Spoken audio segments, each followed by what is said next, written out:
Pour empocher la victoire, les coachs ont un objectif commun, celui d'être efficace pendant ces temps forts et faibles. Mais que signifient ces expressions communes? Généralement, le temps faible dépend de la condition physique. Lorsqu'il y a une baisse de condition physique ou bien il y a un relâchement, un flottement, ça peut être sur le plan tactique aussi. Notre équipe n'arrive plus, par exemple, à enchaîner des passes, l'équipe est en train de reculer ou bien on est dominé par l'adversaire. Automatiquement, on sait que là, c'est un temps faible. Un temps fort pour une équipe, c'est quand le rapport de force est favorable pour l'équipe. C'est-à-dire quand l'équipe a la possession du ballon et domine dans tous les sens. Nous avons la réussite sur tous les plans, sur le plan physique, sur le plan technique, sur le plan mental et même sur le plan tactique. Automatiquement, l'entraîneur, en tant qu'observateur, il sait que son équipe est dans un temps fort. En fonction de la situation temporelle vécue, le coach a besoin de points focaux. Leur rôle, c'est de relayer les informations pour rétablir l'équilibre. Parce que si le coach n'a pas de relayeur sur le terrain, il est très difficile pour un stade où il y a 45 000 ou 35 000 spectateurs, ça va être difficile d'entendre le coach depuis le banc de touche. Donc nous avons des relayeurs qui peuvent tout de suite représenter le coach dignement sur le terrain pour ce genre de situation. La recherche d'efficacité, trouver la faille pour concrétiser cette domination. Quand on est dans notre temps fort, j'essaie de motiver et rappeler mes coéquipiers à ce que le coach nous a dit tactiquement. Voilà, parce que c'est en ce moment du match, l'adversaire se sent faible. C'est en ce moment du match, on doit scorer, parce que c'est le but.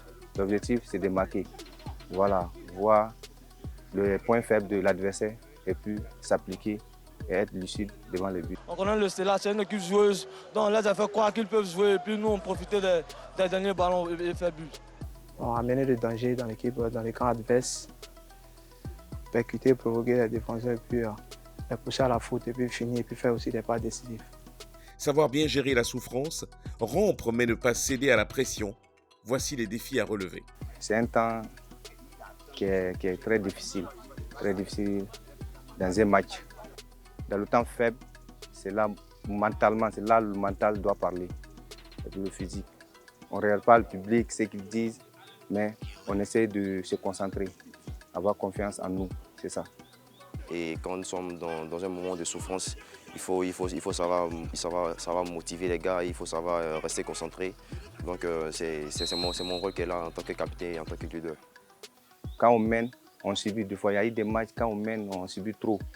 Le temps faible, c'est ça le temps faible. En ce moment, je me sens un peu plus à l'aise, motivé, parler, continuer de parler. Et puis pour ne pas encaisser, parce que quand tu mènes, et puis l'adversaire est sur toi, tu dois rester concentré et avoir confiance en soi. Procéder à un remplacement, apporter une pièce de rechange, cette stratégie se fait-elle à une période précise? Ça dépend de la situation du jeu, mais généralement, le remplacement se fait dans le temps faible. Oui, on fera des réajustements après 15 à 20 minutes pour booster encore notre attaque. Cette stratégie marche toujours parce qu'un match, c'est l'observation de la gestion du match qui fait la différence. Si mon équipe est en temps faible, en tant qu'entraîneur, je suis obligé de faire un changement pour apporter un plus. Parce que quand on fait un remplacement dans un temps faible, c'est pour rétablir déjà l'équilibre. Parce que la situation est défavorable à l'équipe.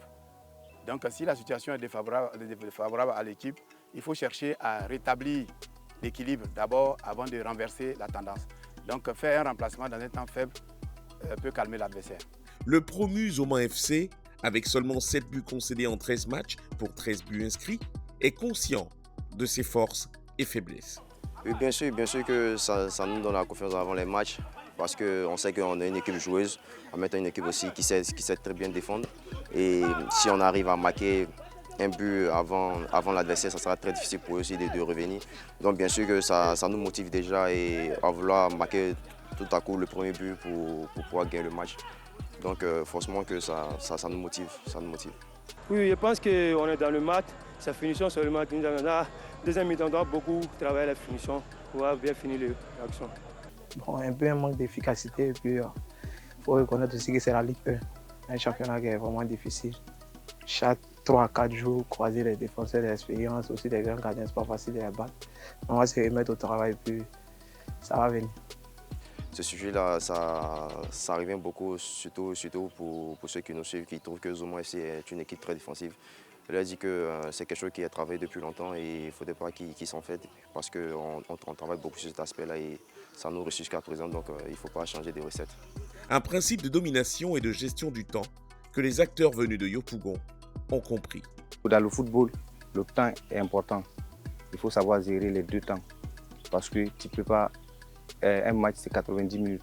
Tu ne peux pas dominer tout le match. Même les grands clubs, on prend exemple, le Barça, le Real, ils ne dominent pas tout le match. Il y a forcément un temps faible et puis un temps fort. Il faut savoir gérer, c'est ça.